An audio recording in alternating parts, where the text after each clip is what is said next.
In this video, we're going to talk about a titration between a weak acid and a strong base through a few different lenses. We're going to take a look at it through a stoichiometric lens to see how much base we need to titrate the acid. We're also going to take a look at it through calculation of the pH beforehand and the pH once we've reached the equivalence point. So this is going to incorporate most of the stuff that we learned throughout the unit. So first off, a weak acid, generic formula HA, where A minus would represent the conjugate base of this weak acid. So we have our weak acid plus sodium hydroxide gives you water, and then both sodium and the conjugate base of the weak acid. So given that we had a molarity of 0.25 for our weak acid and a volume of 40 mils, which is 0.0400 liters, we could figure out how many moles of acid we actually had in our solution, and then use that to figure out, using the stoichiometric ratio of 1:1, how many moles of sodium hydroxide, and then given our molarity of the sodium hydroxide, we could figure out the volume needed. So that's the first piece. You would need 10 mils of sodium hydroxide to titrate that volume and concentration of this weak acid.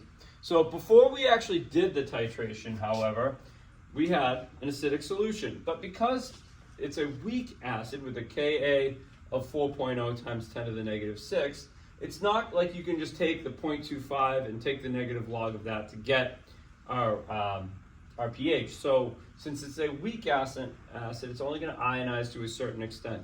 And we calculate that extent through an ice chart. So we have our initial concentration of our weak acid of 0.25. We assume that we have no products initially. The products being that when it's just dissolving in water or ionizing in water, you get hydronium ion and its conjugate base. Some amount of that acid is going to ionize, but that amount's going to be negligible relative to the 0.25 molar concentration we start with. So we can actually ignore this X since our K value is smaller than 10 to the negative 4th. It won't be significant. However, compared to 0, that value will be significant, so we can't just forget about it on the product side.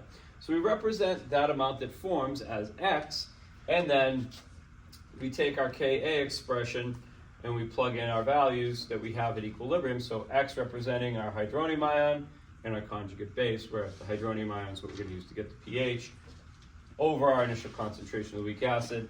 And then we get that our value is a pH of 3. So before we do the titration, we have a pH of 3, which represents an acidic solution because the pH is less than 7.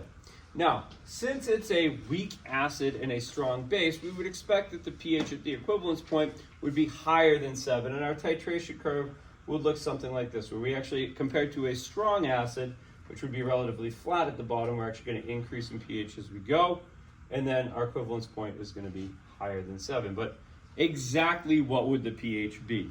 Well, in order to figure that out, we need to realize that the product of the Ka of our weak acid and the Kb of its conjugate base are going to give you 10 to the negative 14th. And we can use that to figure out the strength of the conjugate base. Now again, weak acids have a relatively strong conjugate base. They're not strong bases, and you can see that the K value here indicates that, but it's still significant relative to something like sodium, which has virtually no effect on the hydronium ion or hydroxide ion concentrations in the water.